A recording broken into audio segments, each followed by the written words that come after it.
Bueno, ¿qué tenemos acá? Lo que queremos es ir aplicando los distintos casos que podemos tener que nos permitan generar una FEN inducida. Y cuando dijimos cómo generamos una FEN inducida, era variando el flujo. Como variamos el flujo, opción 1, variar el módulo del campo. Lo que tenemos a la derecha es un espacio donde hay un campo magnético que es entrante, como indican las cruces. Y además tenemos dibujada una espira, que es lo amarillito, que tiene radio A y unos ejes coordenados como para poder trabajar.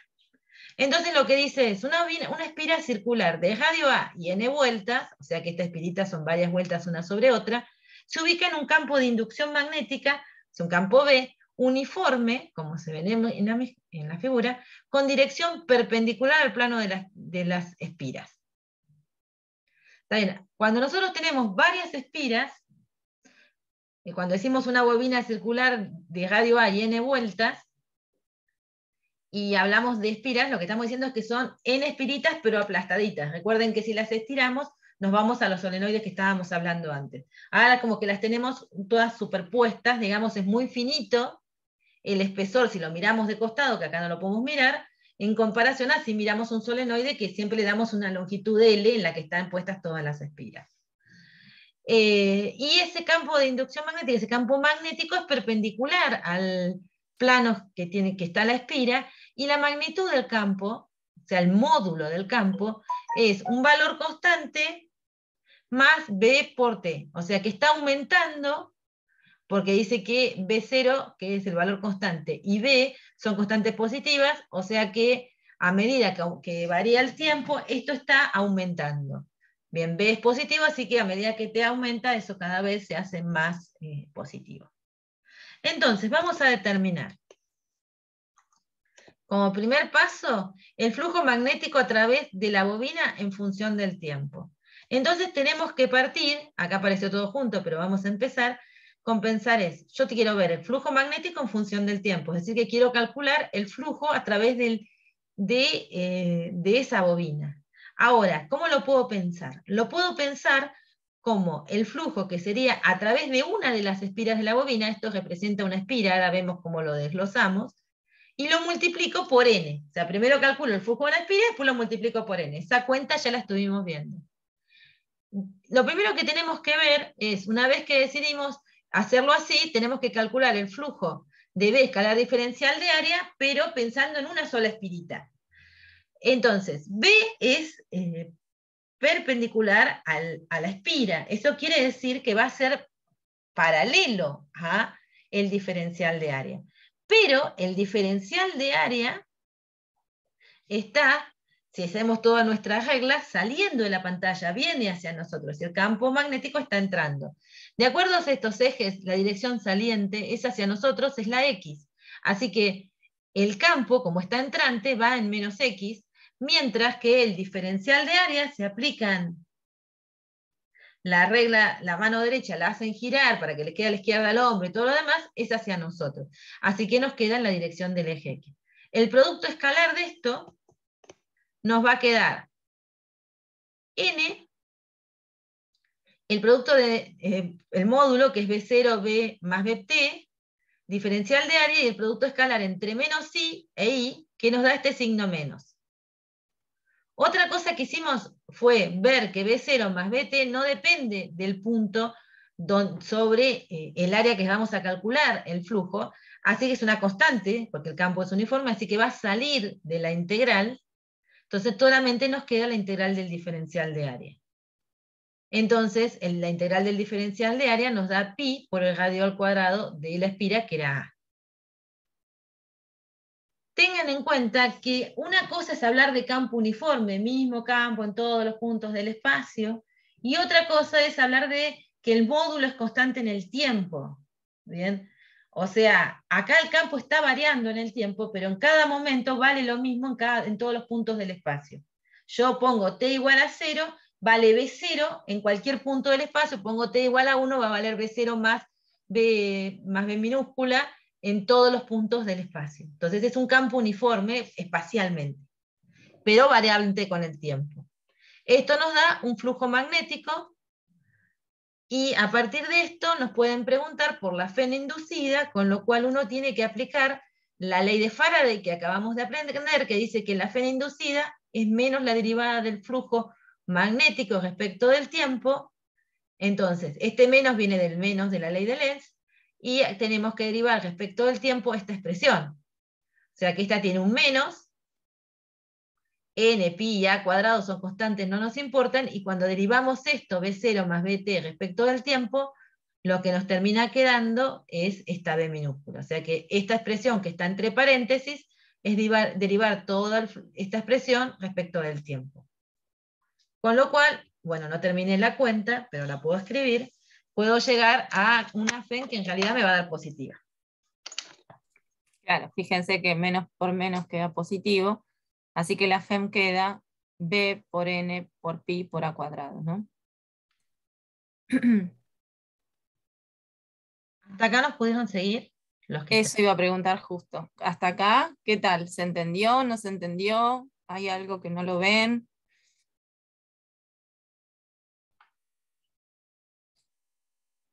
Cuéntenos, a ver. ¿Se entiende todo bien? ¿Vienen bien?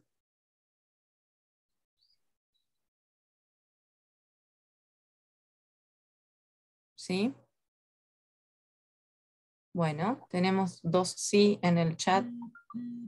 Bien, entonces si tenemos la FEN, fíjense que una FEN positiva nos tendría que dar una circulación de la corriente positiva.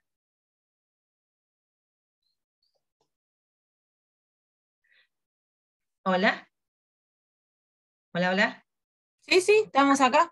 Pensé, porque había un ruido de fondo, de repente desapareció, dije, uy, cagamos, se cortó. Ah, capaz que es porque yo me silencio a veces por esto de que si ladran al perro, por ahí me silencio y por ahí es eso. Está bien. A mí me cambia el fondo y a veces se me ha cortado y sigo hablando con la loca y bueno. Ah, no, no, no, tranquila, tranquila. Bueno, entonces, para poder hablar de la corriente necesito más información, porque si acabo de sacar la FEM, para poder obtener la corriente, necesito saber la resistencia de la espira. Por eso me dice que si la resistencia de la bobina es R, la corriente, quieren que calculemos la corriente inducida y su sentido de circulación.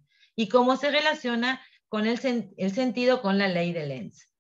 Entonces, miremos esto. Tengo una FEM que la tengo calculada, usamos la ley de Ohm y decimos que la FEM que acabamos de calcular tiene que ser igual a I por R. Entonces de ahí calculo la corriente. Bueno, hasta acá ustedes dicen, bueno, pero ¿qué digo del sentido de circulación? Bueno, pero lo que tienen que ver es que la FEM es positiva. Eso significa que tiene que producir una circulación de corriente que sea en la dirección positiva, es decir, en la dirección que el diferencial de área me desaliente, en esa dirección de la que hablamos hoy, el diferencial de área en el eje X. Así que esa corriente me va a tener que circular como muestra este dibujo. ¿Lo ven acá? Esa circulación, si apoyan la mano derecha, les da un campo, o sea, Un campo, sí, claro, ay, se me quedó ahí en la... claro, que Les viene da un hacia campo, nosotros, claro. y además esta circulación es positiva de acuerdo a nuestra definición de caminar por la curva y que nos quede a la izquierda el interior de la curva. O sea, esa circulación es tal que si tuviéramos que pensar en el diferencial de área, es el diferencial de área positivo en la dirección del eje X, como pensamos cuando calculamos el flujo. Así que esa corriente tiene que tener esa circulación positiva. Si apoyamos la mano derecha sobre la espira, tenemos que girar con la corriente para que el pulgar nos apunte hacia nosotros. Entonces, uno ve y dice, bueno, con toda esa información ya sé dónde circula la corriente. Ahora analicemos, volvamos atrás y pensemos un poco mejor esto. Y ahora pensémoslo a través de esto de que la ley de Lenz nos habla de la corriente, era un campo que se opone a la variación del flujo. Entonces dijimos, esa corriente la elegimos así porque tengo una FEM positiva que va a generar una circulación positiva. Pero apoyando la mano derecha ahí, recién dijimos que el campo magnético apuntaría hacia nosotros. Entonces tendría un flujo hacia nosotros, ¿no? Saliente, positivo. Claro, el flujo del campo inducido, ¿no? Sería, a ver, sería positivo, Hacia ¿no? nosotros. Sí, claro, está aumentando para nosotros, digamos, ¿sí? La dirección está haciendo ese flujo es positivo y en la dirección del diferencial de área. Claro, tal cual. ¿Eso lo ven? ¿Se entiende esa parte? ¿O no? Eso que dijimos recién, del flujo del campo inducido.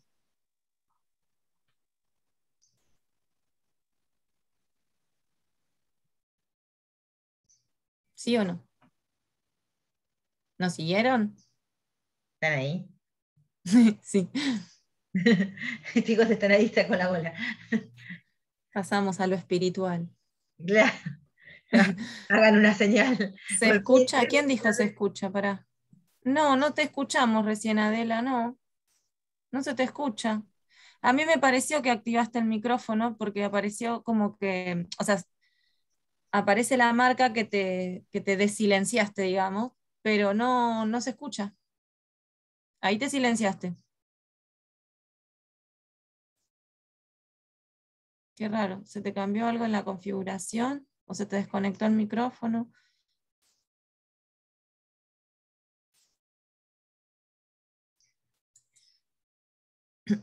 La pregunta es si están de acuerdo con esto que decíamos. Ah, se perdió después de calcular. Para. Se perdió después de calcular la FEM. Bueno. Creo que andaba mal hoy porque yo la profesora no la veía. No sé. Marisa igual está siempre con la cámara apagada, ¿eh? Porque si no tiene un problema con ¿se escuchan bien? Creo que están dando bien. Ah, ok. Puede ser, sí, que Zoom a veces se nos cuele. O la conexión. Pero a ver, después de calcular la FEM, se perdieron. Yo no te escucho ahora, no. Bueno, si no que use el chat, Adela, si no te escuchamos. Sí, Porque si no vamos a dedicar, por ahí es un sí, problema sí, del micrófono, no. Podés mandar tal cual. un chat y. Adela nos dijo que se había perdido después de calcular la FEM. O sea, hasta O el sea, tema de la corriente, capaz, la corriente desde usás ahí. la corriente usás la ley de Ohm. Ahí Tal sabes. cual, pensamos que todos son materiales que cumplen con esa ley, o sea que son materiales óhmicos, se dice. Así que de ahí vamos a poder despejar la corriente siempre. Bueno, el siguiente paso es elegir el sentido, lo podemos mirar viendo que nos dio una FEM positiva, entonces eso quiere decir que una FEM positiva, el campo eléctrico tiene que circular positivo, o sea que una FEM positiva, lo que sea que genere, es algo positivo, digamos, algo que Claro, circule positivo, tiene que circular en la misma dirección que la circulación positiva de la curva. Entonces eso nos determina la dirección de circulación de la corriente.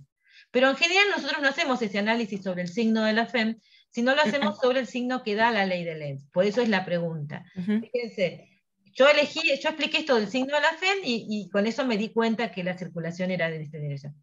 Pero la otra forma de verlo, que es la relación con la ley de Lenz, es que como el campo magnético externo, que está en la región, está entrante, pero está aumentando, el flujo magnético entrante, el flujo magnético negativo, está aumentando.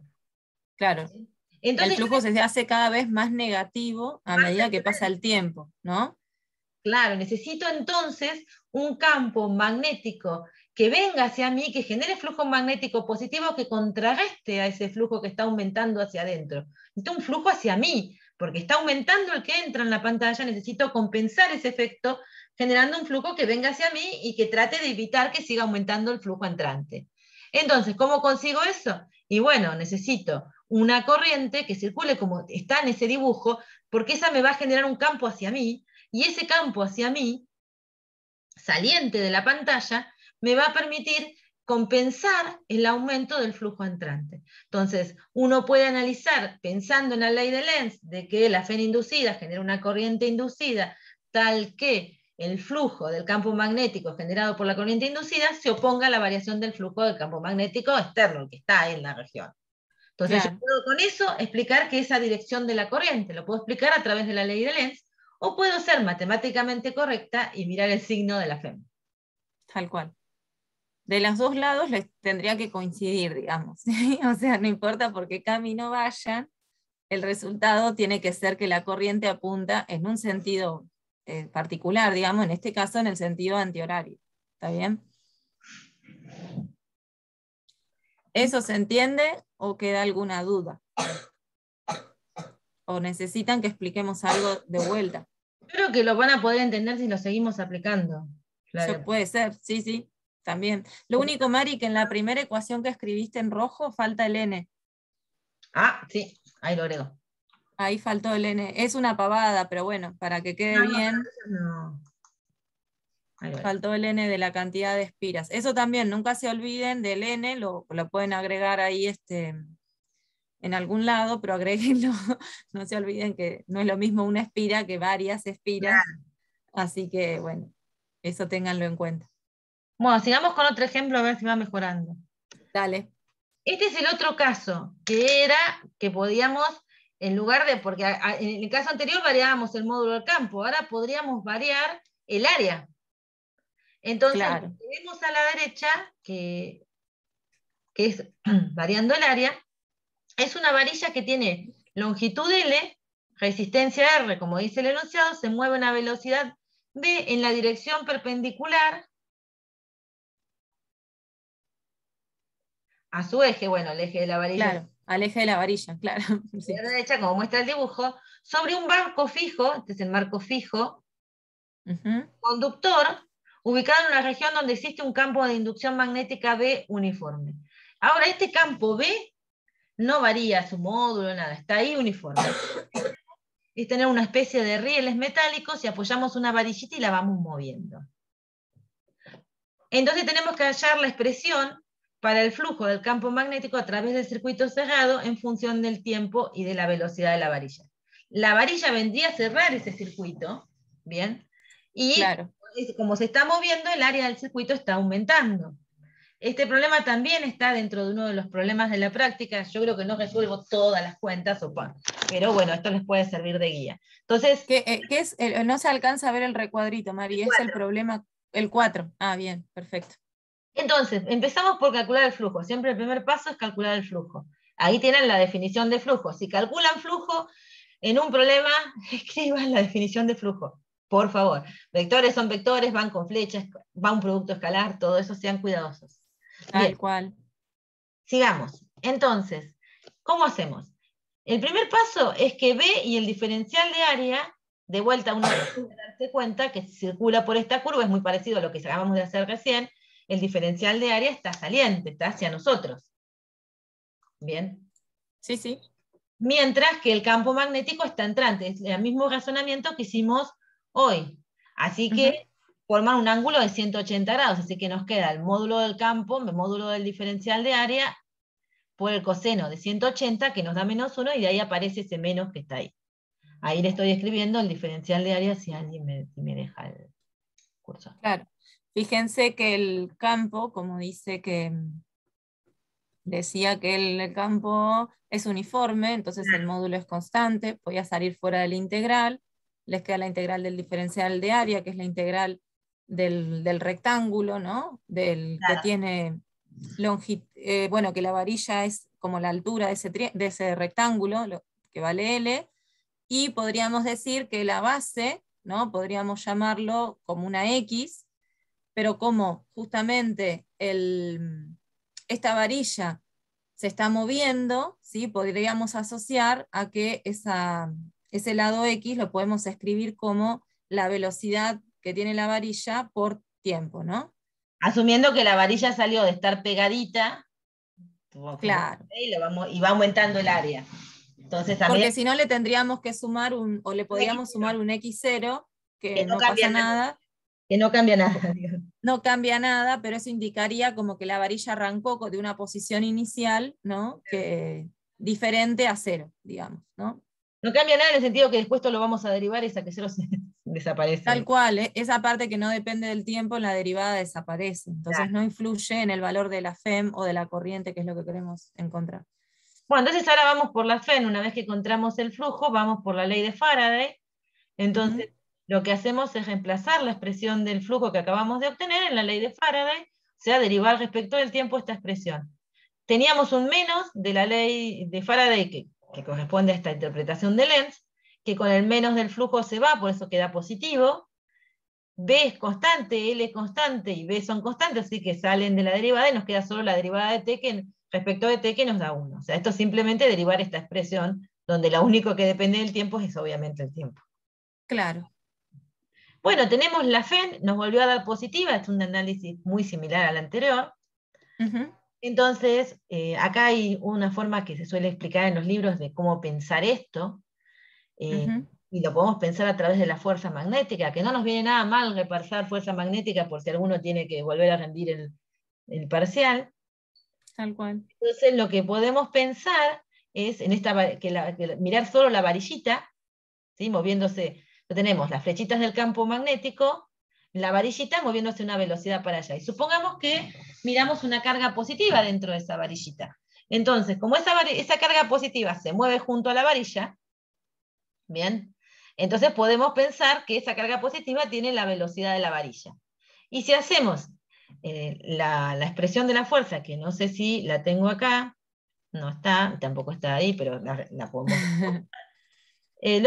Sí. Pero si ¿Se hacemos... acuerdan que era la fuerza sobre una carga que se está moviendo en presencia de un campo magnético, ¿no? O sea, en realidad cuando una carga se mueve en presencia de un campo magnético, habíamos visto que apareció una fuerza que podía tener igual, la llamábamos fuerza de Lorentz, ¿no? Que tenía las dos componentes. Claro, acá no está el campo eléctrico, así que nos quedamos solo con la parte magnética. Claro. Una cosa muy importante. Sí. Esto es vectorial. Tal cual. Obviamente la carga es un escalar, pero la fuerza magnética, la velocidad y el campo magnético son vectores, tienen que tener flechas, no puede haber de un lado fuerza magnética sin flecha y del otro lado el producto vectorial, no puede haber fuerza magnética con flecha y del otro lado resuelto producto vectorial sin una dirección. Tal cual. O en cualquier cosa, si es una ecuación vectorial, van vectores, chicos, o sea, si ponen vectores de un lado de la ecuación, van vectores del otro. Entonces, viendo esto, tenemos que usar esta expresión solamente no vamos a hacer la cuenta, pero la podríamos hacer, no hay ningún problema. El módulo de esta fuerza está indicado acá en el dibujo, ¿no? Porque es el producto de los módulos, que es el QV por B. No hay coseno del ángulo porque la velocidad forma 90 grados, perdón, no hay seno del ángulo porque la velocidad forma 90 grados con el campo. Nos da el seno de 90, que es 1. Y nos queda la dirección de la fuerza sobre una carga positiva. Claro, por regla de la mano derecha pueden Entonces, por regla de la mano derecha, ponen los dedos con la velocidad, giran hacia el campo entrante y la carga positiva va a sentir una fuerza magnética hacia arriba, que la va a ir ubicando en la parte superior. Y evidentemente, si hubieran cargas negativas, las negativas vendrían para abajo. O pueden imaginar que como las positivas se mueven hacia arriba, siguiendo la idea de una corriente, abajo si esto no estuviera conectado, abajo se estarían como alojando en la varilla, dejando un defecto de cargas positivas, es decir, se estaría cargando negativo. En resumen, lo que termina pasando es que hay una acumulación de cargas positivas arriba y una acumulación de cargas negativas abajo. ¿Y eso qué va a generar? Va a generar un campo eléctrico que apunte en la dirección hacia abajo. Ese campo eléctrico va a generar sobre las cargas una fuerza eléctrica, que es la carga por el campo eléctrico que se vaya generando. Así que, en principio, ese movimiento va a ocurrir mientras la acumulación de cargas en los extremos no alcance un valor tal que asegure que la fuerza magnética es igual a la fuerza eléctrica y las cargas positivas no tengan fuerza neta. ¿Bien? Pero si yo a la varilla la conecté a esto, esa acumulación de cargas no ocurre. ¿Bien? O sea, no logra acumular cargas positivas en un extremo superior y negativas en abajo, o un defecto de cargas positivas abajo que equivale a pensar cargas negativas, porque en realidad hay una circulación. ¿Bien? Entonces la varilla está actuando de alguna forma, la podemos imaginar como que la responsable de la FEM. Claro. Entonces, al estar conectado, en principio decimos, otra forma de pensarlo es que va a haber una distribución que genera un campo eléctrico, que si estuviera la varilla sola en algún momento esto para, ¿no? Porque en algún momento la distribución de cargas positivas empujadas por el campo magnético y negativas generan un campo eléctrico que compensa la fuerza magnética, o sea, la fuerza del campo eléctrico por la carga, por otra carga Q que ande por acá adentro, al final se encuentra con que la distribución de cargas genera un campo eléctrico que termina generando una fuerza eléctrica sobre ella para abajo, y el campo magnético genera una fuerza sobre ella para arriba, pero si se igualan los dos, se detuvo todo, terminamos ahí. ¿Bien? Y Claro, ya no hay más. Pero si nos metimos en un río conductor, esa acumulación de cargas no puede ocurrir, y lo que va a ocurrir es una circulación de corriente. empiezan a circular, claro. Entonces ahí tenemos la corriente. Obviamente necesitamos, para poder calcular esto, si es un conductor, hay una resistencia, por pequeña que sea, así que la corriente va a ser la FEN que acabamos de calcular a través de la ley de Faraday, dividida la resistencia, y bueno, ahí tenemos el valor de la corriente. Sea por analizar el valor, el signo de la FEN, sea por analizar la ley de Lenz, ¿en qué sentido circula la corriente?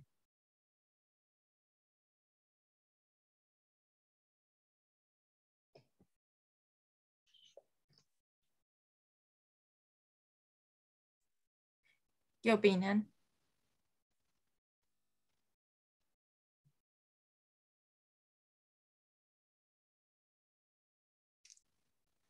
¿Se dan cuenta para dónde?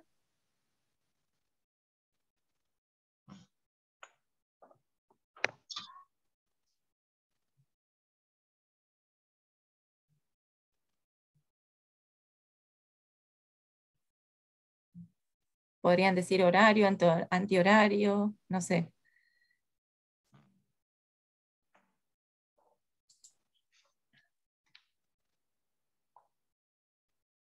¿No?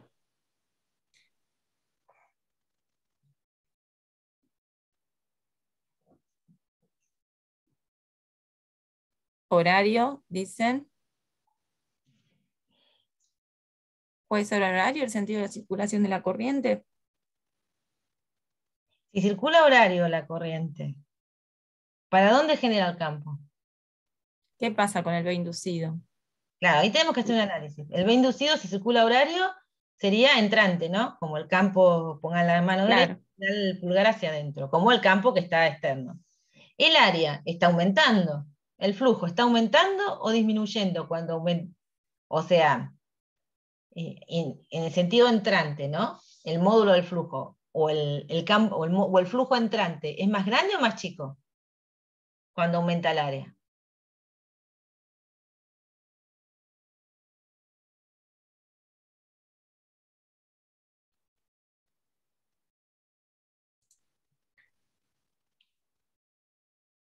más grande.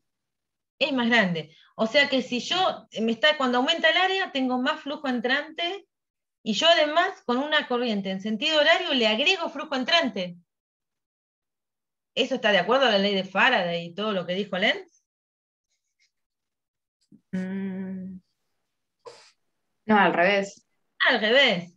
bien, entonces la corriente, claro, no, bien, entonces la corriente tendría que circular Como en Antihorario. sentido antihorario. Ahí están las flechitas, ¿no? Y aparecieron ahora.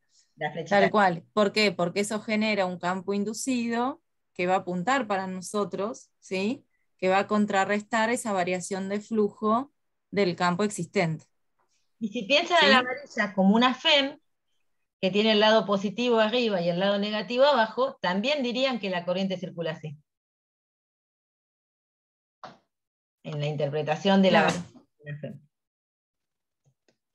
¿La varilla se frena o se acelera?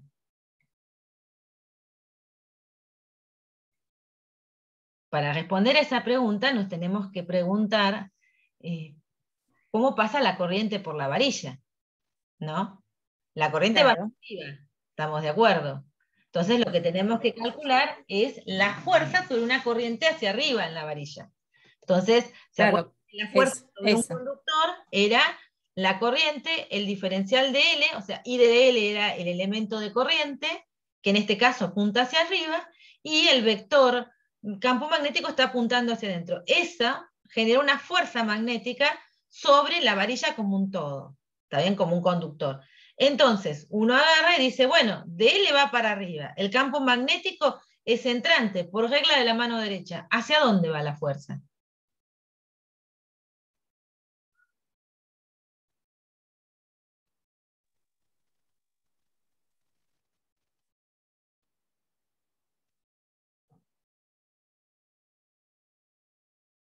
Evidentemente la fuerza no puede ir ni paralela a la varilla ni paralela al campo, ¿no?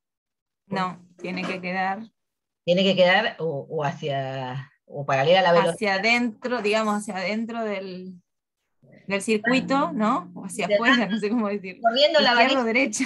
o corriéndola hacia la derecha, digamos. Hacia Claro. el contrario o A hacia- ver, para en el chat pusieron en sentido opuesto a la velocidad o a la izquierda. Claro. Las dos opciones que pusieron. Ahí uno tendría que poner ejes como si tuviéramos que reportarlo, y Claro. ahí tengo hecha la cuenta, ven que pongo I de L en J, vector B en menos K, entonces nos queda el módulo de los vectores y el producto vectorial de J vector menos K, que nos dan menos I, como bien dijeron ustedes, que es lo que da la regla de la mano derecha, y ahí va la fuerza. Claro.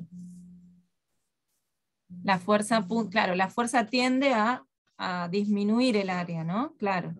Entonces la está frenando, porque la velocidad que Tal cual. ustedes le empujaron a la varillita, y a alguna velocidad no se va a mover a velocidad constante, por más lisito que sean los reles, porque la fuerza magnética va a tender a cerrar, a traerla de vuelta. Que este es de vuelta, ¿no? Quiere evitar el cambio. Todos los Totalmente. que ocurren Todo están lleva a eso. de evitar el cambio. Y eso es lo mismo que cuando aprendieron en química o en termodinámica el principio de Le Chatelier. Y el otro, el de Le Chatelier-Brown, que es un poquito más complicado. Bueno, vamos a otro caso. Este es, si no me equivoco, seguimos con las bobinas circulares, ¿no? De n vueltas, ahora nos dan el área, que gira con una velocidad angular omega alrededor de uno de sus diámetros, que es perpendicular a un campo de inducción magnética constante.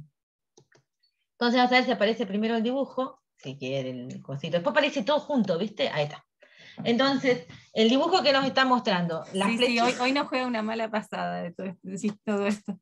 Tiene las flechitas del campo magnético como mostrando una región en donde hay un campo magnético uniforme, y esto amarillito es como si tuviéramos, viste, un cosito, una bobina donde enroscamos varias vueltas de alambre, que son las liñitas negras.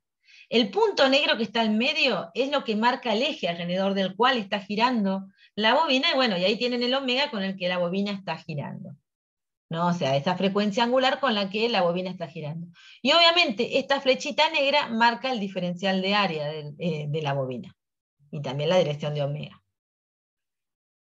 Bueno, entonces lo que nos dicen, en el tiempo igual a 0, la normal al plano de la bobina, o sea, esta flecha negra, es colineal con el campo B. O sea, que vamos a suponer que esta flecha negra, en el momento que arrancó todo, estaba apoyada sobre la misma dirección que el campo B, que es el azul. ¿Sí? Y después de un tiempo esto empezó a girar y bueno, dio toda la vueltita y se volvió a ubicar ahí. Este no sería el tiempo inicial. Siempre mi primer paso es calcular el flujo, que es la integral del producto escalar entre el campo y el diferencial de área.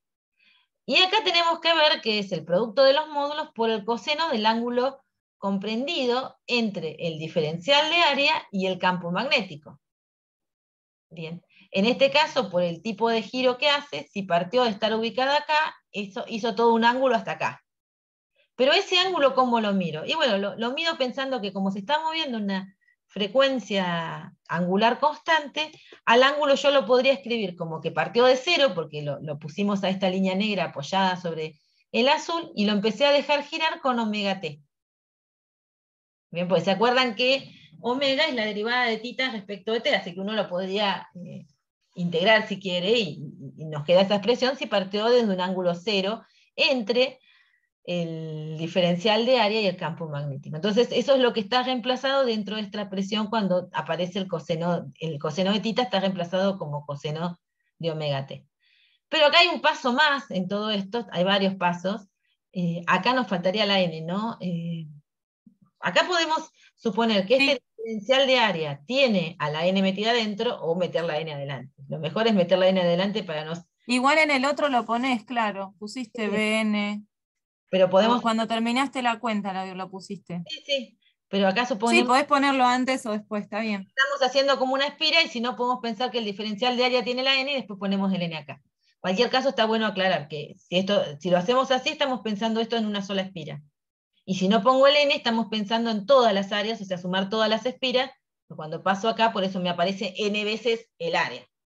Sí, si yo no hubiese puesto bueno, con el n, suponete, lo pensamos con una sola espira, el campo es uniforme, sale de la integral, el coseno de θ es algo que depende del tiempo, pero no depende de las coordenadas, que también sale de la integral, y nos queda la integral del diferencial de área, que nos da el área de la espirita, que era dato.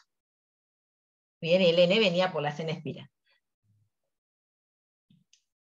Si no hubiese puesto el n acá, cuando saco b y saco el coseno, reemplazo el θ por el omega t, me queda la integral del diferencial de área, entonces digo, bueno, tengo que considerar todo el área posible, entonces el área de una espira multiplicada por las n vueltas.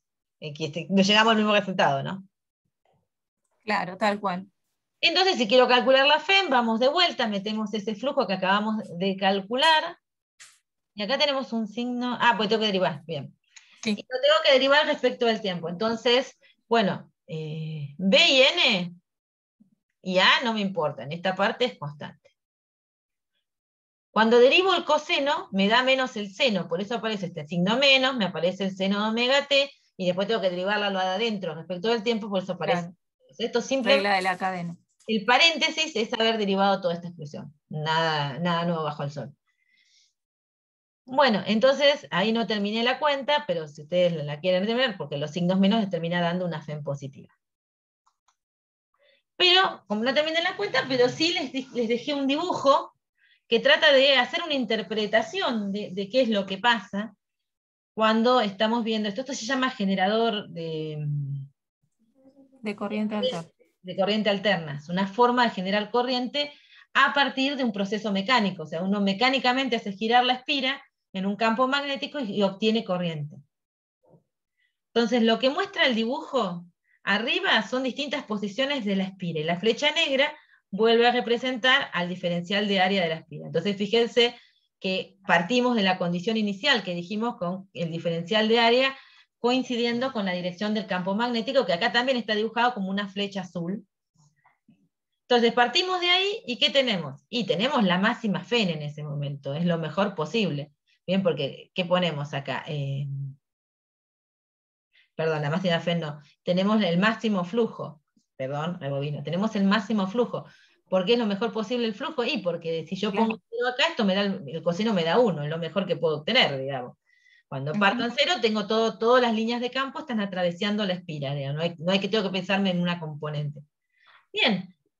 ¿Y qué pasa? Estoy por arrancar, así que todavía en ese momento, que empieza el giro, voy a empezar, ni bien empiece a girar, a producir una FEM.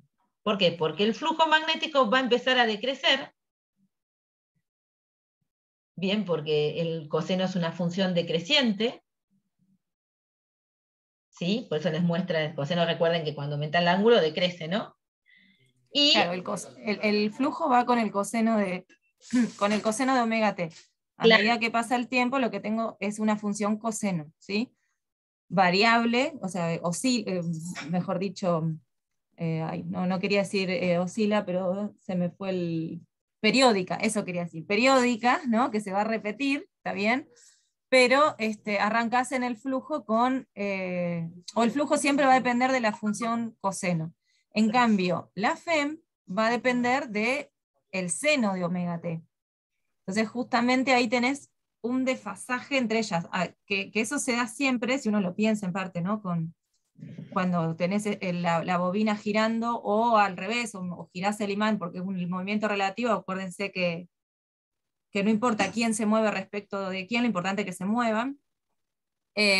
Pero justamente tenés, cuando tenés máximo flujo, 0 FEM, o cuando tenés 0 flujo, máxima FEM, ¿no? Ahí es ese balance siempre que vamos a tener, y por eso es que se llama corriente alterna, porque no nos da un valor fijo de corriente a lo largo del tiempo, sino que la corriente va a ir cambiando desde un valor máximo, un valor mínimo, pasando por 0, depende de la orientación de las bobinas con respecto al campo que está en el espacio, ¿no?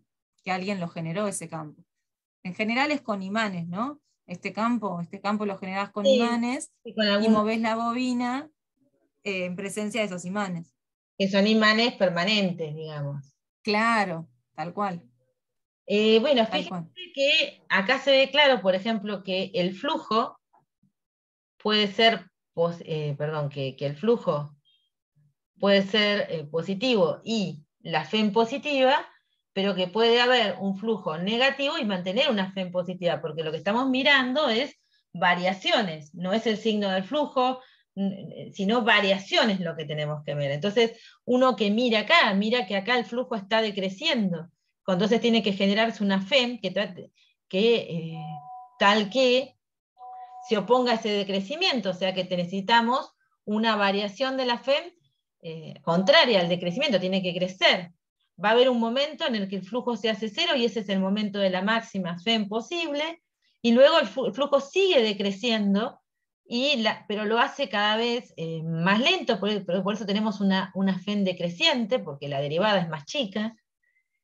Después el flujo alcanza su mínimo valor. Cuando alcanza su mínimo valor el flujo, en ese momento tenemos la FEN igual a 0. O sea que uno puede seguir analizando y llegar a la conclusión de que aquí la realidad es que nos estamos oponiendo a las variaciones de flujo. La FEN se opone a las variaciones de flujo. ¿Bien? Y se ve así porque fíjense que acá comienza a crecer, por más de que tal cual. comienza a crecer el flujo, bien, primero siendo menos negativo y después empezando a ser cada vez más positivo, o sea, siempre menos negativo es cada vez más positivo también, ¿no? Y eso genera una FEM que es negativa, pero que su intensidad va cambiando dependiendo de cómo sea la derivada de esta cosa. Porque fíjense que cuando la derivada es máxima, que es en este punto, donde tiene la máxima pendiente, es la máxima FEM. Y donde las derivadas se van haciendo cero, como en este punto y en este punto, o sea, cuando ustedes se mueven, por ejemplo, de este punto a acá, la pendiente se va haciendo cada vez más chica hasta que acá se anula, y la FEM se haciendo cada vez más chica. O sea, que cuando las variaciones de flujo se van reduciendo, la FEM también se va reduciendo. ¿Bien? Pero siempre oponiéndose a la variación. Entonces, analizar esto ayuda un poco a, si lo logran entender, sentados tranquilos en casa, mirando cómo cambia el flujo y cómo es la derivada, porque es la derivada lo que tienen que ver del flujo, pueden analizar, mirando la curva del flujo, pueden analizar cómo se comporta la FEM, y como tienen el dibujo, decir, mira, se comporta así, lo entendí. Yo acá entendí que en este momento tengo la variación cero, la derivada cero del flujo magnético, y eso significa FEN cero, por ejemplo. O que en este punto tengo la máxima pendiente, ya sea máxima, acá la tenemos en sentido negativo y acá la tenemos positiva, pero es la mayor inclinación, y en esos momentos es donde obtenemos la mayor FEN opuesta, ¿no? Porque acá tendría negativa la máxima pendiente, la FEN es positiva y más grande posible, ¿no?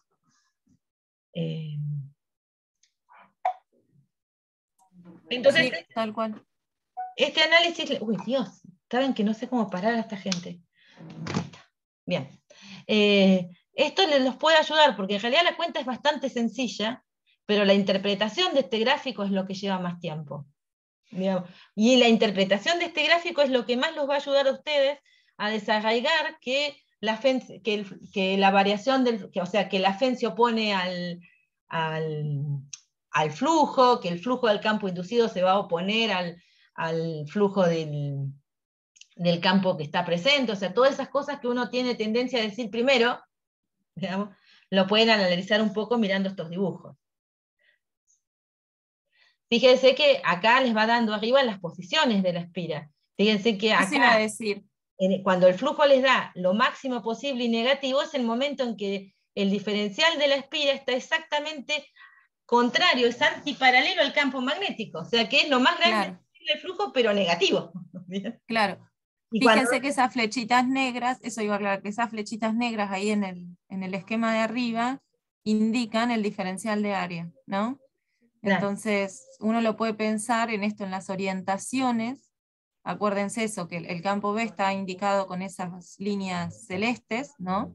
Entonces, bueno, ahí también pueden analizar, ojo que, bueno, por eso siempre acá está dibujado el flujo del campo inducido, ¿no? Que no es este campo, ¿está bien? Pero sí, con este campo, con este campo y esos diferenciales de área nos podemos ayudar a pensar nos puede ayudar a pensar qué pasa con el campo inducido, ¿está bien? Eso, las orientaciones me parece que también puede servir. Bueno, sigamos con otras cosas, y acá lo que podemos tener es un ejemplo, pero acá fíjense que se parece a lo de un solenoide adentro de otro solenoide, pero un poquito más fácil de analizar en cuentas, o distinto de analizar en cuentas. Lo que tenemos es un solenoide de n vueltas, que es este grande que está acá, bien, el ajollamiento está bien claro acá, está bien marcada por dónde va la corriente, y están bien indicados las direcciones, la dirección que tiene el campo magnético, bien, se ve perfectamente. Entonces tengo n vueltas el solenoide, longitud L, o sea, la longitud total del solenoide es L, circula una corriente I, y nos piden que hallemos la FEM y las corrientes inducidas en las bobinas cuadradas del lado A y resistencia R, y n' vueltas ubicadas en su interior. Entonces vamos a suponer que estas bobinas tienen lado A y son más chicas, obviamente, que el solenoide. Están adentro, aunque no lo parezca, porque el dibujo no ayuda. Es difícil dibujar adentro de un dibujo, ¿no? Pero sí, bueno, tal cual, pero no se nota. están acá adentro, y tenemos dos bobinas posibles. Tenemos una que está paralela al campo y una que está perpendicular. Bien, esta la negrita está perpendicular al campo, las dos tienen lado A, una resistencia R, porque tenemos que calcular la corriente, así que necesitamos conocer su resistencia, y tiene n' vueltas, o sea, es una bobinita de n' vueltas. Entonces nos dan tres casos: una corriente constante, una corriente variable en el tiempo, y la otra también variable en el tiempo, pero una crece con el tiempo y la otra decrece en forma exponencial. Estas tres corrientes están circulando, estas sí, circulan por el solenoide, ¿bien? Entonces yo lo que quiero ver es el efecto del solenoide sobre las espiritas. Supongamos que estas espiritas sale un cablecito y se conectan a algún amperímetro o algo para que yo me entere qué está pasando.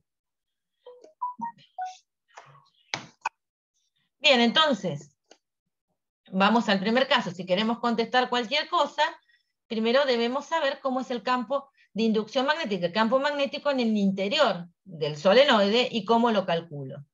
Entonces, para calcular el campo de un solenoide, pasemos por las dudas para el parcial, se usa la ley de Ampère. Se puede usar Biot-Savart, nosotros no lo hicimos, es una cuenta un poquito más larga, bastante más larga, usamos Ampère. Para calcular esto, lo primero que tenemos que hacer, para usar la ley de Ampère para calcular el campo magnético de un solenoide, es pensar la curva amperiana, que es adecuada para ese cálculo. Y lo que nosotros podemos decir, esta amperiana también se mete dentro del solenoide, aunque no lo veamos, es que si nosotros queremos el campo dentro del solenoide, y el solenoide lo aproximamos como un solenoide largo, la región en el exterior del solenoide que esté lejos de los extremos va a tener un campo tan bajo que lo vamos a despreciar, lo vamos a suponer nulo, y en el interior el campo es uniforme, como muestra el dibujo. Entonces yo pongo una curva amperiana de esas características, y lo que tengo es que sobre el lado exterior, el campo, no sé cuánto he hecho las cuentas acá, bueno, espera. Ahí está la curvita, cómo la recorre. Claro, acá Sí. está la curva, estas flechas indican el recorrido de la curva amperiana, bien, para que sea positivo, lo que se hace uno siempre. Y si no miramos si nosotros suponemos que esta curva se tiene que dividir en 4 lados, ¿no? El lado de arriba no contribuye porque el campo afuera lo sumimos 0. Los lados de los costados, la parte que están adentro, no contribuyen porque en esta integral, que es sobre una curva cerrada, la tengo que partir en 4 integrales. La del lado de afuera, vamos a llamarla L1, se anula porque el campo es 0. La de los costados se anula porque la parte que tiene campo es perpendicular, así que el producto escalar, ponele de este lado del campo por el diferencial de L de este lado, en el pedacito que tiene campo, da 0, y lo mismo nos pasa de este lado. Así que el único tramo que nos termina quedando es el que está paralelo al campo, que es el que quedó en esta integral. Por eso esta integral ya no es una integral en una curva cerrada, sino en un tramo que mide la longitud del solenoide, mide L, digamos. Entonces nos queda B por D. Como son paralelos, justamente nos queda el módulo del campo, el módulo del diferencial de L de este tramito, por el coseno de 0, que nos da 1. Como B es uniforme, sale de la integral y nos queda la longitud de la curva. Y eso nos tiene que dar, si esta longitud es la longitud del solenoide, el número de espiras, porque después uno va a mirar el lado, ¿no es cierto?, de mu0 por la corriente enlazada, y uno dice, bueno, ¿cuánta corriente enlazo? Si yo tomo todo el solenoide, la corriente que enlazo es la corriente de cada espira, pero tengo que sumar todas las espiras. Así que es n veces la corriente de una espira. Entonces de ahí uno saca el campo de un solenoide, porque despeja B y tiene el módulo, entonces dice, dentro del solenoide, el módulo de B es mu0 n número de espiras por la corriente sobre la longitud del solenoide, y está en la dirección de K, por eso tengo ejes escritos acá, ¿sí? Están escritos los ejes. Hay algo muy importante, chicos, todas estas magnitudes son vectoriales, hay que dibujar los ejes con los que Claro. están dibujando, porque es imposible o muy difícil entender qué es lo que están haciendo si no están dibujados los ejes, o por ahí se equivocan en un signo y no dibujaron los ejes y uno interpreta otra cosa, y capaz que era una pavada y terminó siendo que pensamos que está todo mal. O sea, dibujen los ejes con los que están trabajando. Y bueno, y acá está escrito que fuera la suposición de que hicimos de que era 0. Listo, tenemos el campo, ahora tenemos que ir por la fen inducida en las dos espiritas. Logramos con la amperiana calcular el campo violeta, necesitamos ahora trabajar con las espiritas. Entonces, ahí tenemos de vuelta, tenemos el campo, tenemos el solenoide y las espiras, pero acá además ahora, bueno, está escrito el flujo a través de la bobina, que sería la integral del campo del solenoide, escalar el diferencial de área de la bobina. Y son las bobinitas, estas espiritas o bobinitas que tienen n vueltas, la roja y la negra. Y ahí están dibujados los diferenciales de área, para que representen una circulación positiva. Estas dos orientaciones ya las discutimos en los casos anteriores, así que creo que se dan cuenta. No vuelvo a discutirlas, digamos. Pero cuestiones que venimos acá y decimos, vamos con la espira roja. Y nos decimos, bueno, si yo quisiera calcular el flujo del campo del solenoide a través de la espira, lo primero que veo es que el diferencial de área de la espira es perpendicular al campo magnético del solenoide, así que el producto escalar me da 0, el flujo me da 0 y ya no tengo que hacer más nada. No voy a poder contestar de más, no voy a tener más efectos. La espira negra no, porque la espira negra el diferencial de área es paralelo al campo, así que me queda el producto de los módulos, ¿no? del diferencial de área de la bobina por el módulo del campo magnético. Ahora que tenemos un poco más idea de cómo escribir ese flujo, vamos a calcularlo. Entonces, si reemplazamos esto en esta integral, o sea, la integral nos queda de el valor del campo el módulo del campo magnético por el diferencial de área, el módulo del campo magnético es una constante.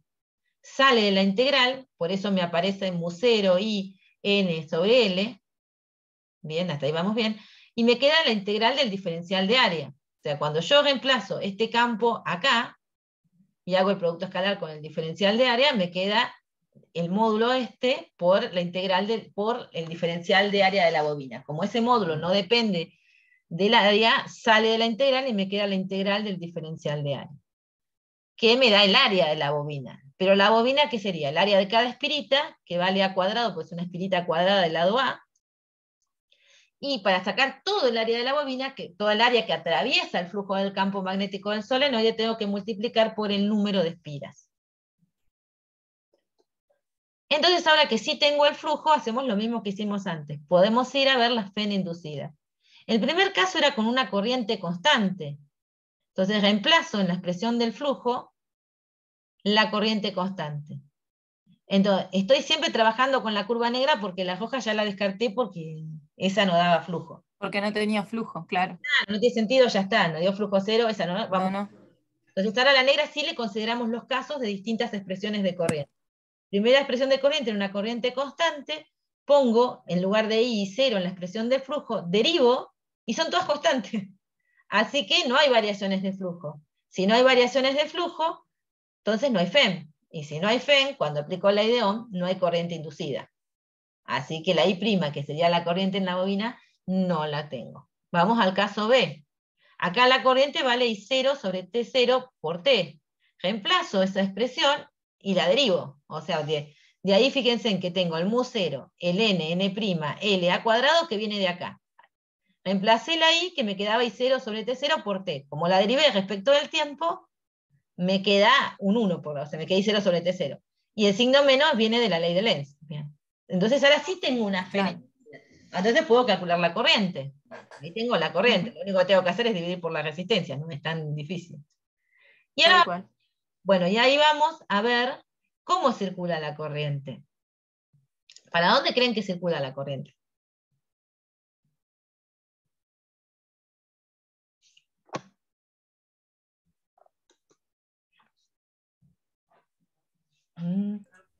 ¿Qué pasa ahí para dónde va la corriente inducida en esa espirita negra?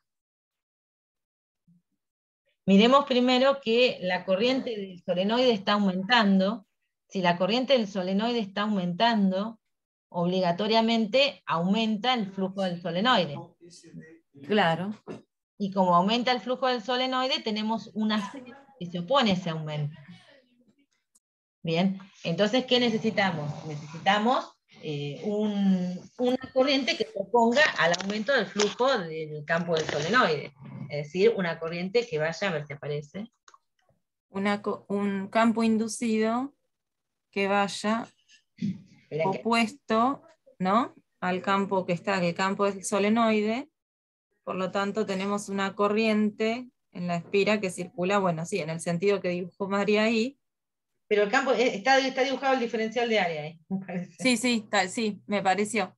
El campo inducido iría para el otro lado, ¿no? Claro. Bien. Suponemos que lo están entendiendo. Si no, díganos si se marearon, si...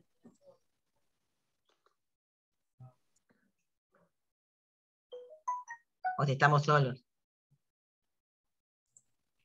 No sé, ¿nos van siguiendo más o menos? O sea, primero se estableció el campo, con el campo se calculó el flujo, en la bobina en la espirita, mejor dicho, de las de adentro, que iba a haber un flujo diferente de cero, ¿no? Una vez que calculamos un flujo que era diferente de cero, nos preguntamos, bueno, ¿qué condiciones nos pedían en el problema, en el enunciado? Y ahí calculamos la FEM inducida, por lo tanto vimos si había una corriente inducida en esas espiras o no. En la única de las dos posibilidades donde hay una FEM inducida es en el caso de la espirita negra con una corriente variable con el tiempo. Esa es la condición en la cual se genera una corriente inducida en la espira negra. Y esa es la corriente, el valor que tiene esa corriente está calculado de acuerdo a la ley de Faraday. El signo también, digamos, pero para establecer bien el sentido, también lo podíamos ver con lo que analizábamos antes de las variaciones de los flujos, ¿sí? ¿Puede haber ejercicios con distinto sentido de la corriente? Nos preguntan. Con distinto sentido de la corriente, ¿en dónde? Porque en realidad el sentido de la corriente, acá tenemos dos corrientes, ¿no? Una que definimos como del solenoide y después calculamos nosotros la corriente inducida. La corriente inducida siempre depende de la variación de flujo del campo magnético que tenemos en el ejercicio que estamos haciendo, ¿sí? La del solenoide. O sea, el solenoide puede siempre circular la corriente, o sea, vos lo conectás al revés, podés circular la corriente para el otro lado. Eso sí, si te referís a eso, sí, te puede cambiar el sentido de circulación de la corriente en el solenoide.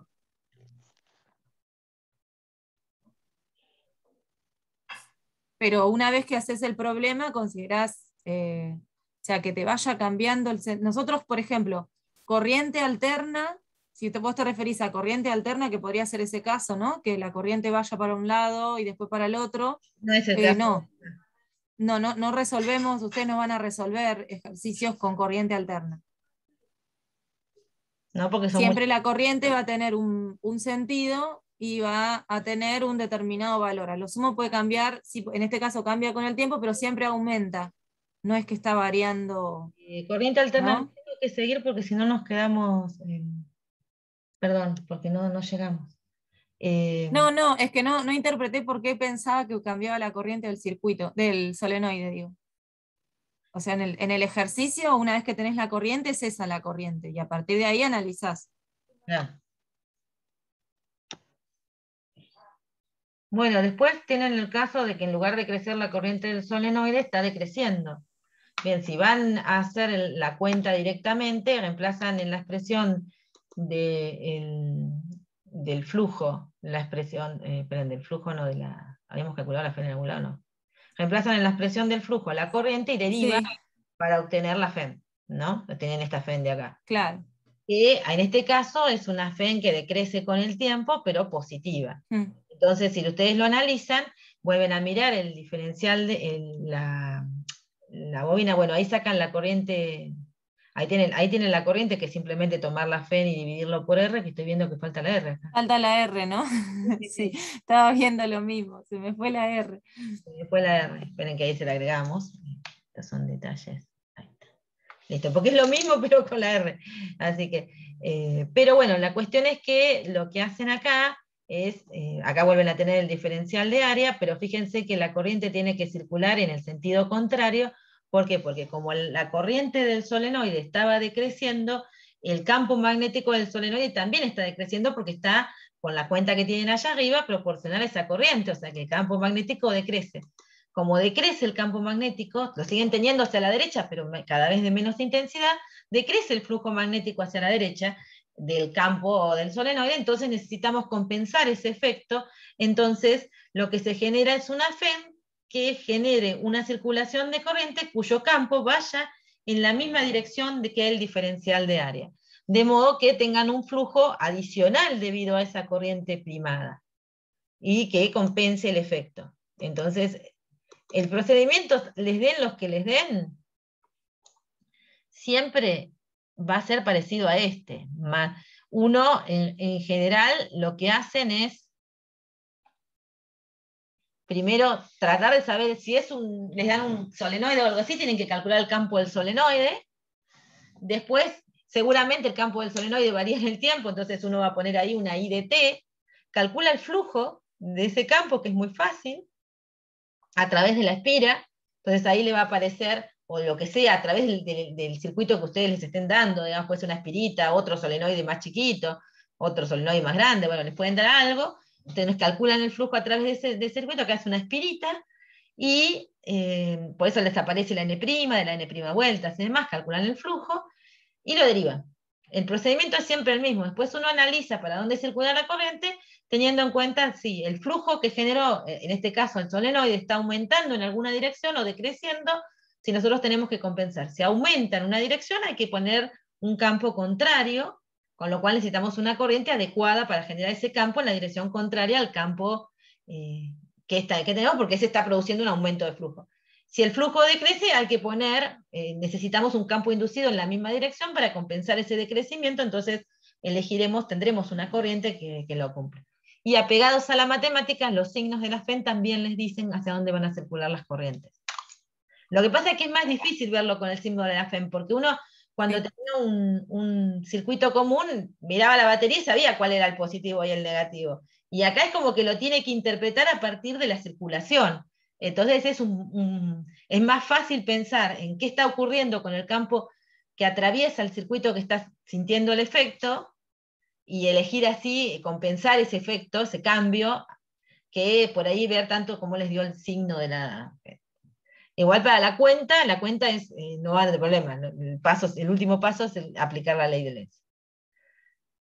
Bueno, y finalmente, lo que nos dice, hasta ahora vinimos viendo efectos de que un imán afecta a un solenoide. Un solenoide afecta a otro solenoide. Un solenoide afecta a una espirita. O sea, siempre eran de algo contra algo. O sea, siempre había alguien que generaba el campo y alguien que lo sentía y reaccionaba a los cambios.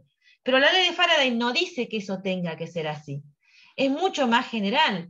No tiene que ser externo al circuito o al elemento que estamos considerando. También puede ser un efecto propio de sí mismo, o sea, de que ese solenoide que está recibiendo un cambio de su corriente está disminuyendo y ve que ve, entre comillitas, ¿no? Se produce una variación del flujo a través del solenoide debido a su propia corriente, flujo de su campo a través de sí mismo, puede producir una corriente inducida que intente cambiar. O sea, él mismo se puede intentar evitar el cambio. A ese efecto se lo llama autoinductancia. O sea, ese efecto es un efecto de autoinducción, y a una característica que vamos a calcular ahora la vamos a llamar autoinductancia. Recuerdan que cuando vimos los capacitores terminamos definiendo una característica de los capacitores que se llamaba capacidad. Y no nos dijimos, bueno, no me voy a preocupar si lo conecto de un lado o del otro. Bueno, cuando vimos resistencias, dijimos, bueno, mira, una resistencia es un aparato generado para generar una cierta resistencia al paso de una corriente, y dijimos, bueno, ¿cómo lo caracterizo?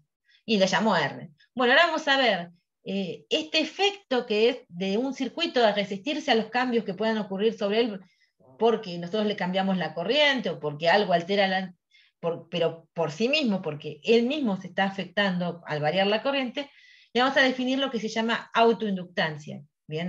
Que sería una nueva cosa. Generalmente lo que uno hace es agarrar un bobinado, y esa autoinductancia pasa a tener un criterio, digamos, pasa a tener un efecto en un circuito. Entonces no vamos a analizar demasiado el efecto en un circuito, pero sí vamos a dar las definiciones. La autoinductancia se va a definir como el flujo magnético sobre la corriente que circula. Entonces, si tengo un solenoide, sería el flujo magnético del campo del propio solenoide a través del solenoide sobre la corriente que circula. Depende de los parámetros del circuito, la unidad es el Henry, y si nosotros quisiéramos calcular la autoinductancia de un solenoide, aplicamos la ley de Faraday y podemos escribirla, si nosotros queremos calcular el efecto que se hace un solenoide a sí mismo, porque, por ejemplo, está variando la corriente que está circulando por él, entonces nosotros podemos calcular el flujo del campo del solenoide adentro de sí mismo, y vemos la variación respecto del tiempo. Pero si usamos la definición de autoinductancia que relaciona el flujo a través del solenoide con la corriente que circula por el solenoide, yo puedo despejar el flujo como la corriente que circula por el solenoide por una L, entonces la Fe inducida va a ser menos L por dI dt. Y lo interesante de esto es que el LS es como la capacidad y como la resistencia, un parámetro específico de mi circuito. Entonces vamos acá, y SL nos va a permitir definir lo que se llama una energía almacenada en un inductor. Entonces, un inductor va a ser un dispositivo específicamente diseñado para tener una autoinductancia específica, para un valor de L específico. No va a un lugar y dice, quiero una inductancia de tanto Henry, y el tipo, viste, en la electrónica va y te dice ¿viste? Bueno, una cosa así, uno los diseña para tener un L definido, para que tengan una reacción a cambios de la corriente específicos, que generalmente lo que buscan es suavizar esos cambios de corriente. Entonces, ¿cómo sabemos la energía que podemos? Porque estos inductores son medios como los capacitores, almacenan energía, pero es magnética, la energía que almacenan, después la vamos a ver mejor, y esa energía después la pueden devolver, digamos, porque por ahí yo quiero establecer una corriente, entonces el inductor se resiste, genera un campo magnético en su interior, y cuando la quiero desestablecer, como hoy que abríamos y cerrábamos el interruptor, el inductor va a tratar de mantener la corriente porque tampoco quiere que cambie, y va a usar la energía magnética para poder intentar evitar el cambio. Entonces, tiene esa lógica en la idea de generar un inductor. Entonces, lo que tenemos que pensar es en el trabajo necesario para mover una carga en contra del campo eléctrico, de la FEM. Entonces, ahí lo que tenemos es una especie de circuito donde nosotros vamos a poner acá un voltímetro para medir la diferencia de potencial de una corriente que se está generando a través de un inductor, digamos, por efectos del inductor. Entonces, la energía necesaria, por ejemplo, para mover las cargas en contra del inductor, supónganse, yo quiero establecer una corriente porque cerré, y el inductor se me va a oponer, entonces, ¿qué energía tendría que poner? Y bueno, tendría que pensarla como la energía mía o como lo que el inductor se opone. Entonces, eso tendría que ser, si es la que tengo que generar yo, es menos la FEM, porque me tengo que oponer a la fuente del inductor por la carga que quiero mover. Bien. Recuerden que la FEM siempre es una diferencia de potencial. Yo lo que quiero es oponerme. Cuando yo quiero, por ejemplo, si tengo el inductor desconectado y quisiera establecer una corriente, yo sería la batería, por ejemplo, o cierro el interruptor y ahí se quiere establecer una corriente, el inductor se me va a oponer. Entonces yo tengo que poner una FEM que sea igual y cambiar de signo al inductor para poder intentar establecer esa corriente. Por eso aparece menos la FEM. Y esa corriente se establece moviendo cargas, por eso tengo un diferencial de trabajo, después integro para obtener todo. Pero esa FEM la podía escribir como menos L de I a dt. Entonces cuando reemplazo la FEM, me queda, el menos se me va, me queda L de I a dt por dq. Pero de I a dt yo puedo reescribir esta expresión diciendo, bueno, puedo hacer de Q a dt por diferencial de I, o sea, correrlo en diferencial sería lo bruto, y eso cuando yo lo integro, me fijo que de Q a dt es I, entonces me va a quedar L por I por DI. Bueno, y ahora puedo integrar, ahora tengo todo en función de I. Entonces la energía almacenada, ¿no me te falta un medio ahí? Todavía no integraste. Ay, qué boluda, sí, es que estoy acelerando. Estás en el diferencial. Ahí está, ahora sí. Ahora vas a integrar y ahí aparece. Ahora sí, es el apuro. Es No, sí, sí. por la integral entre 0 y una corriente que haya logrado, o sea, porque recuerden que dije, estaba desconectado, de repente cierro el interruptor, quiero establecer la corriente, el inductor se me reopone, porque no le gustan los cambios, ese inductor es un solenoide y no quiere que la corriente empiece a pasar por él, porque eso va a producir un flujo y él no tenía flujo, así que se va a oponer a la aparición de ese flujo. Entonces yo tengo que oponerme a la fena inducida, por eso aparece menos la E, yo tengo que, esa fuente externa tiene que ser menos la fena inducida por la carga que yo quiero poder mover, el diferencial de trabajo para mover un diferencial de carga. Lo demás es reescribir, ¿no? Es reescribir la FEN, de la forma que lo definí recién, intercambiar el dt para que me quede un... Claro, sí.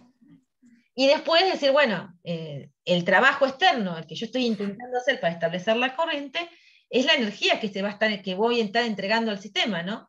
Porque soy el agente externo entregando energía para establecer esa corriente. Entonces, por eso el diferencial de trabajo es el diferencial de energía, pensando en la energía que entrega el agente externo. Que te acuerdan que no era no conservativo, por eso el sistema gana energía. Entonces, cuando integro, tengo que integrar desde el momento en que no había corriente hasta el momento que logré establecer algún valor de corriente. Entonces, esta expresión, la integral es sencillísima, porque ahí sí está un medio que me estaba asustando, tengo que integrar I por diferencial de I entre 0 y dt. Ahí apareció. Ahí tenemos, nos queda un medio de I cuadrado entre 0 y dt, me queda esta expresión. Entonces, esa energía que obviamente varía con el tiempo, ¿no?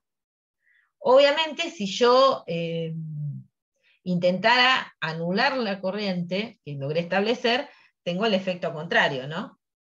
O sea, ahí el inductor, claro, en vez de me daría energía a mí o daría energía al sistema, mirá, si hubiera una resistencia, se la daría a la resistencia. O sea, el inductor lo que hace es almacenar energía como lo hace un capacitor, pero de una forma bastante diferente.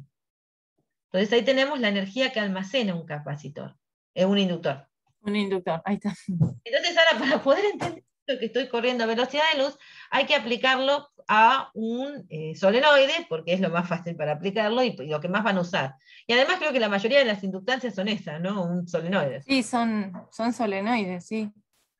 Con alguna cosa dentro, digamos. Vamos a analizarlo. ¿O alguna qué? Perdóname. Con un poco de hierro, alguna cosa para intensificar el efecto, pero eso justo no lo vemos nosotros. Ah, sí, pero donde circula la corriente, eso es un bobinado siempre, es un solenoide, sí. Y si rompen o abren una madre, o sea, abren una computadora, van a ver los inductores que por ahí no son solenoides así alargaditos, sino que son como un cosito de hierro tipo argollita y se ven los cables enroscados. Que son esos son toroides. Los toroides, sí, que tienen el núcleo, claro. Un solenoide, pero cerradito, lo cierran sobre sí mismo. Bien, entonces el solenoide recto tenemos de n espiras, longitud de L, tiene un radio A que es mucho mayor, donde la longitud es mucho mayor al radio, o sea, es un solenoide de radio chiquito, ¿no? Y circula una corriente que varía con el tiempo. Entonces queremos calcular la autoinductancia de un solenoide. Que recuerden que como es una propiedad del solenoide y de lo que tenga dentro, en principio no va a depender de la corriente que circula sobre él. O sea, yo tengo que llegar a una expresión que solamente dependa de los parámetros del solenoide. Número de vueltas, longitud, radio, pero no de la corriente. Entonces, el campo del solenoide ya lo calculamos hace un ratito. Podemos ir de vuelta al flujo, pero del solenoide debido a su propio campo. Bien, entonces ahora no es que tenemos una espirita dentro, ahora tenemos que calcular el flujo de ese solenoide a través de las espiras del solenoide. Entonces, podemos decir que el flujo magnético va a ser n veces el flujo sobre una espira. De vuelta, de estas espiras uno ve que el diferencial de área es paralelo al campo, así que nos queda el producto de los módulos, y como el campo de un solenoide es uniforme, sale, porque es mu 0 iso n sobre L, no depende del punto específico dentro de cada espira, del área de la espira que nos paremos, nos queda integrar el diferencial de área de la espira, que es pi por el radio del solenoide al cuadrado, que lo llamamos que era A. Bueno, y ahí tenemos el flujo. Si queremos calcular la autoinducción, lo único que tenemos que hacer es dividirlo por la corriente que circula por el solenoide. Entonces, muy importante, la primera N que aparece corresponde al campo del solenoide, ¿bien? Cuando reemplacé la segunda N, o sea, por eso tengo N al cuadrado, corresponde al número de espiras, porque yo no tengo que calcular, cuando pienso el cálculo del flujo a través de un solenoide, solo considerar una espira. El flujo a través del solenoide tiene que considerar a todas las espiras. Y bueno, ahí tenemos el L. Claro, y el detalle era esto, ¿no? De lo que habías dicho hace un ratito, Mari, que el L depende de cómo está armado, Claro. de la forma del solenoide en sí. Fíjense que no tiene ningún parámetro que tenga que ver ni con la corriente ni con el campo, ¿no? Solamente son parámetros del número de vueltas, la sección, el radio, digamos, de las espiras y la longitud, ¿no? O sea que, bueno. Y el hecho de que tiene un material que no es magnético en su interior, digamos. Claro, bueno, el musero para nosotros es algo fijo, ¿no? Para esta materia siempre todo va a ser musero, así que... Claro, siempre va a ser Sí. musero. Pero bueno, entonces ahora que tenemos L, calcular la fena inducida de esto no es tan difícil, porque uno despeja de ahí el flujo, y entonces escribe que la fena inducida es, como los que queda, era menos L por DI a dt. Claro, menos L de I a de T. Reemplaza L por todo lo que vale y ahí queda. Claro, porque aparte fíjate que uno acá, si despejara, te quedaría que el flujo es L por I, o sea que si derivo esto, L es una constante, o sea que solo me queda la de I a de T. O sea, si no se acuerdan, Claro. uno de acá, uno le da la inductancia y vale 8, por ejemplo, dicen, bueno, entonces 8 por I, porque esto no depende del campo, no depende de la corriente, es una constante propia del solenoide o del aparato que les estemos dando. Entonces dice, bueno, si me dan L, es un número, tantos Henry. Y bueno, entonces yo despejo el flujo que me queda ahí por ese número, y entonces digo, bueno, si derivo, lo único que tengo para derivar acá es la corriente, porque la verdad que la autoinductancia es una constante. Acá está calculada para un solenoide, pero esto recuerden que es en general, es menos L de I a de T. Estas las de un solenoide. Podría ser que no les digan que tienen un solenoide, digan la autoinductancia vale 8 Henry. Te pondrá el número. Medio parecido como cuando hablábamos ya con los capacitores. Claro. El capacitor es esférico. La capacidad vale tantos faradios. Y listo, ustedes no se preocupaban por la forma del capacitor, salvo que nosotros se los dijéramos específicamente. Bueno, y esto es medio tiene que ver con el problema 6, o sea que los va a ayudar. Creo que el problema 6 ya tiene cuentas, pero esto nos va a ayudar a resolverlo. Genial. Y a ver qué más. Bueno, después la energía que almacenada en la inductancia. Acá vieron, uno lo llama, vieron que a la resistencia le llaman resistor, y después dicen, bueno, usemos el lenguaje, resistencia. Al capacitor, bueno, a este sí le dejamos el nombre, ¿no? Capacitancia, capacitor, no nos preocupamos mucho. No, le dejamos capacitor, sí. Y A veces dice calcule la capacitancia, pero es muy raro, pero nada, es la capacidad, ¿no? Del capacitor. Pero Sí.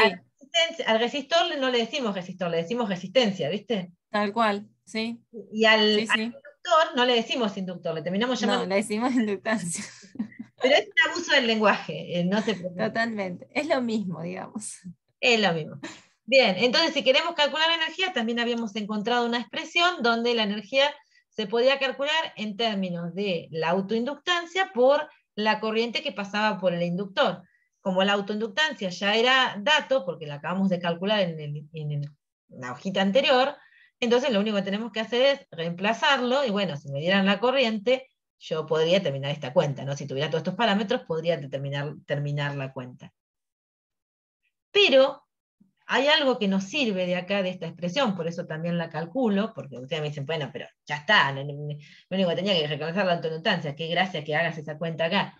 Bueno, la cuestión es que, si bien encontrar lo que se denomina densidad de energía en la formalidad de física son unas cuentas un poquito largas y con bastantes herramientas matemáticas, desde cómo es la energía almacenada dentro de un inductor, uno puede encontrar la expresión que se usa para hablar de la energía que almacenan los campos. Nosotros estamos empezando a hacer un pasaje de a poco a pensar que los campos eléctrico y magnético, cuando están en una región del espacio, tienen una energía asociada, que se la pueden, obviamente, entregar una carga, se la pueden, en general se las entregan a cargas, o de alguna forma las recuperamos. Bueno, entonces queremos ver una forma de esta densidad de energía, que es la energía por unidad de volumen, que yo tendría en cada uno de los puntos del interior del solenoide, y que esa expresión que vamos a obtener es en todo general, en el sentido de que con reglas más formales yo podría obtener la misma expresión. O sea, no es que mi demostración es general, mi demostración está acotada únicamente al solenoide, pero esa expresión es válida en general, la demostración es un poquito, es como más para electro de física, digamos, es un poco más complejo. Voy a mandarle un martillo al celular. Bien, entonces, ¿cómo hacemos esa densidad de energía? Y bueno, si es la energía por unidad de volumen, lo que tengo que hacer es agarrar esa energía y dividirla al volumen del solenoide. Entonces, la densidad de energía es la energía por unidad de volumen entonces escribo la densidad de energía como un medio de Li cuadrado y la divido el volumen del solenoide. Entonces reemplazo la L del solenoide, que lo tengo escrito ahí, o sea, acá estoy reemplazando toda la expresión de la energía, y lo que está apareciendo acá abajo, que estoy separando en el paréntesis con el cursor, es el volumen del solenoide. Pi por A cuadrado es el área de la espira. L es la longitud del solenoide. Así que ese es el volumen del cilindro que engloba todo el interior del solenoide. Bueno, y lo que hay que hacer acá es acomodar un poco la expresión. Fíjense que podemos simplificar esta pi con esta pi de acá, podemos simplificar un A cuadrado con un A cuadrado, ya no aparecen las A cuadrado acá. La L cuadrado se junta, entonces nos queda mu 0, n cuadrado, esto ya lo simplificamos, L cuadrado abajo y la corriente al cuadrado. Si multiplico y divido por mu 0, fíjense que mu 0, n por i sobre L es el módulo del campo magnético de un solenoide. O sea que si yo llegara a tener, por ejemplo, un mu 0 cuadrado, n cuadrado, i cuadrado sobre L cuadrado, tendría el campo magnético al cuadrado, el módulo del campo magnético al cuadrado. Por eso digo, si multiplico por mu 0 arriba y abajo, esta expresión no la cambio, pero me deja reescribirla como el 1/2 me queda, como multipliqué por mu 0 acá, me quedó un mu 0 cuadrado, pero abajo me quedó un mu 0. El de abajo lo dejo con el 1/2, pero el mu 0 cuadrado, n cuadrado, i cuadrado sobre L cuadrado es el módulo del campo magnético al cuadrado. Y esa es la energía magnética que almacena un campo magnético. O sea, es la energía por densidad de energía magnética. Unidad de volumen. Claro, Claro, eso. unidad de volumen, la densidad de energía magnética que almacena un campo magnético. Es muy común que aparezca eso de la energía está almacenada en el campo. Por ahí lo han leído en alguno de los textos, o bueno, en algún momento lo hemos dicho también nosotras, quizás. Y bueno, en parte nos referimos a esto, ¿no? A que los campos, tanto eléctricos como magnéticos, tienen esta propiedad de almacenar energía que después uno la puede usar para otras cosas, ¿no? Entonces, bueno, este es la primera vez creo que la calculamos ahora, ¿no? Esta energía almacenada en el campo, o energía por unidad de volumen, ¿no? O densidad de energía, si quieren, mejor dicho, densidad de energía almacenada en el campo magnético, pero bueno, es un término o es una manera de decir esto de que los campos pueden justamente almacenar energía, y si bien por ahí lo veníamos usando, por ahí nunca lo habíamos puesto en una fórmula.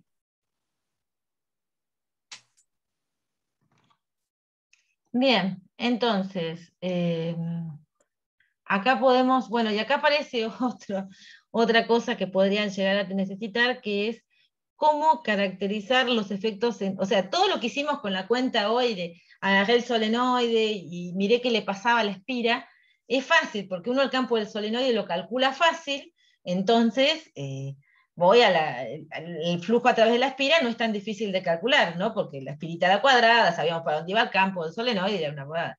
Pero ¿qué pasa si en realidad es al revés? ¿Qué pasa si es la espira la que tiene una corriente variable en el tiempo y está afectando al solenoide? Ahí la cosa se complica porque el campo de una espira es difícil de calcular. Entonces, y no lo vamos a encontrar en todo el espacio. Entonces, ¿cómo hago para obtener el campo de la espira para poder calcular el flujo a través de todo el solenoide? Es muy difícil porque no es uniforme el campo, la cuenta es muy difícil. Pero hay algo que viene en nuestro rescate, que es la definición de inductancia mutua, que es una idea similar a la autoinductancia, donde lo que vemos en realidad es en vez de decir el efecto que genera la corriente del solenoide al variar sobre el propio solenoide, uno dice el efecto que genera, por ejemplo, la corriente del solenoide al variar sobre la espira, o el efecto que genera la corriente de la espira al variar sobre el solenoide. Entonces uno trata de encontrar estas expresiones. Entonces uno dice, bueno, ¿cómo lo caracterizo ese efecto? Y bueno, yo necesito saber el flujo. Entonces puedo decir, bueno, si uno representara, por ejemplo, al solenoide y 2 a la espira, yo diría, bueno, entonces calculo el flujo del campo del solenoide sobre la espira y lo divido la corriente del solenoide, y ahí tengo algo, o sea, el flujo del campo generado por el otro circuito, dividido la corriente del otro circuito, y ahí tengo una expresión bastante parecida a la que hacía con la autoinductancia, que decía el flujo a través del solenoide de la corriente que generaba el flujo, ¿no?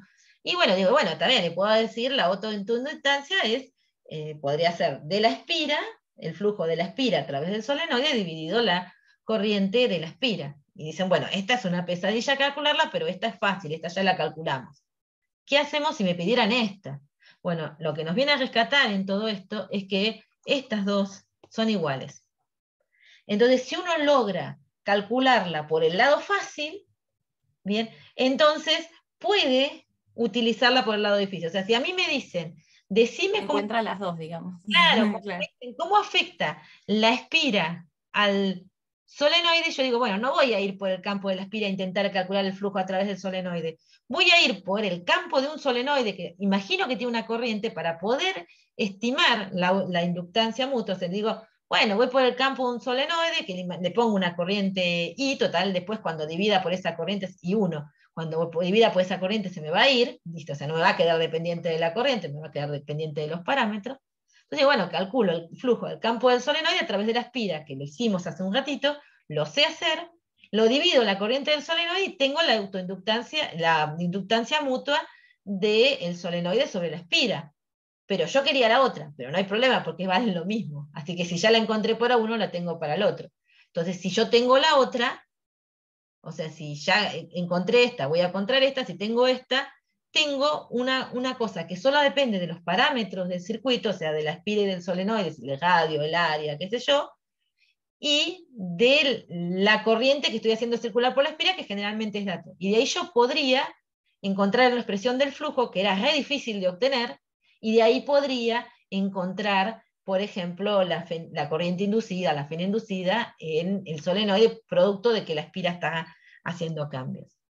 Entonces vamos a ver, bueno, acá se nos están dejando explícitos en las expresiones, que si son iguales, si yo tengo la FEN, por ejemplo, que el solenoide genera sobre la espira, lo puedo escribir como menos la inductancia mutua, que la obtendré con el circuito más sencillo, por la derivada de la corriente, por ejemplo, el solenoide sobre la espira respecto del tiempo, o si quiero el de la espira sobre el solenoide, miro el flujo del campo de la espira sobre el solenoide, pero que en realidad lo puedo escribir como menos la inductancia mutua, que la obtuve por el camino fácil, por la derivada de la corriente de la espira. Entonces esta cuenta que parecía imposible, la hago fácil. Y la vemos en un ejemplo, y ahí termina, corriendo, no nos queda nadie. Entonces lo que tienen acá es un solenoide y una espirita dentro, ahí tienen dibujado el diferencial de área, y dicen, bueno, vamos al solenoide de n vueltas, longitud E, le pusimos radio 2A, y resistencia R, en cuyo interior se encuentra una bobina cuadrada del lado A y n' vuelta.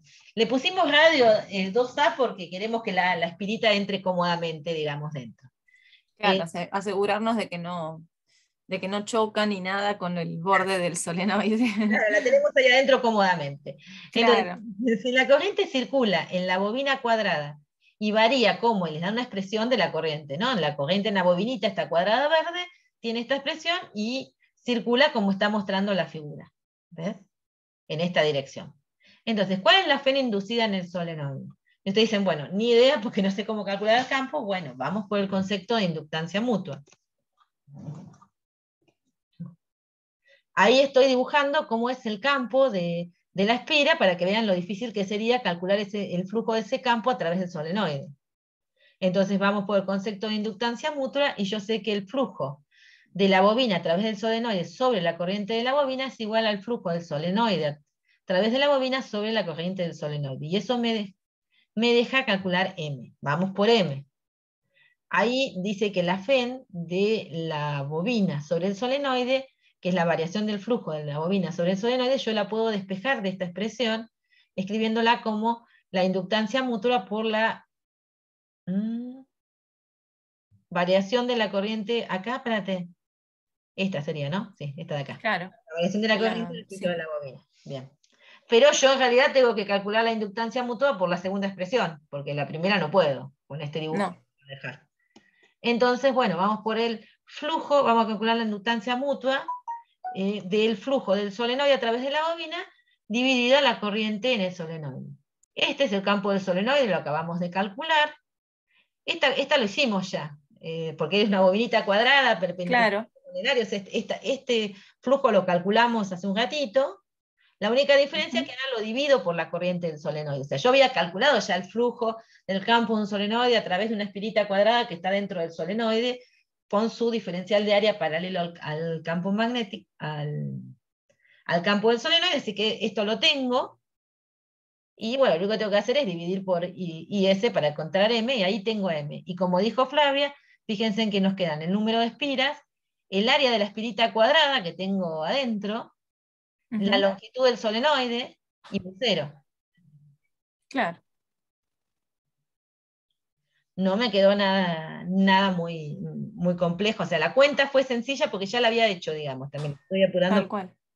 Bueno, y ahora que tengo M, entonces voy y reemplazo en la expresión de acá arriba y completo la cuenta, ¿no? Porque, ¿qué tengo que hacer? Entonces digo que la FEN inducida por la bobina sobre el solenoide va a ser menos M, reemplazo la M, por la derivada de la corriente de la bobina respecto del tiempo, que eso nos da I0 sobre T0. Y bueno, ya tenemos, ahí está la FEN inducida, y bueno, si me preguntaran la corriente inducida en el solenoide, lo único que tendría que hacer es dividir por la resistencia del solenoide. Tal cual. Y lo que me podrían preguntar es la dirección en la que circula la corriente inducida, y para poder analizar eso uno tendría que decir, miro la espira que está generando el campo. ¿El campo de esa espira está aumentando? Para saber eso, tengo que ir a mirar que la corriente que pasa por la espirita esa está aumentando. Si está aumentando la corriente de la espira, el campo obviamente va a aumentar, porque es proporcional a la corriente de la espira. Si el campo aumenta, el flujo magnético hacia la derecha está aumentando. Entonces, ¿hacia dónde tiene que circular la corriente? En la dirección contraria. Pongan las manos siguiendo las flechas rojas que acaban de aparecer, por ahí lo más fácil acá en el extremo, y van a ver que, que la corriente tiene que circular así para generar un campo que vaya hacia la izquierda, contrarrestando el efecto del aumento del campo magnético de la bobina. Tal cual. Es un ejemplo que se relaciona con el problema 7, o sea que por ahí sí, lo pasan más lento cuando estén haciendo. Claro. Ya está. Pero bueno, el tema en esto es ser ordenados, ¿no?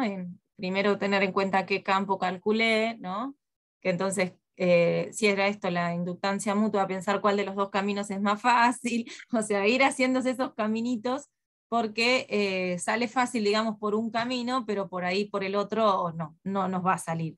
Entonces, eso es todo lo que hay que tener en cuenta para estos problemas.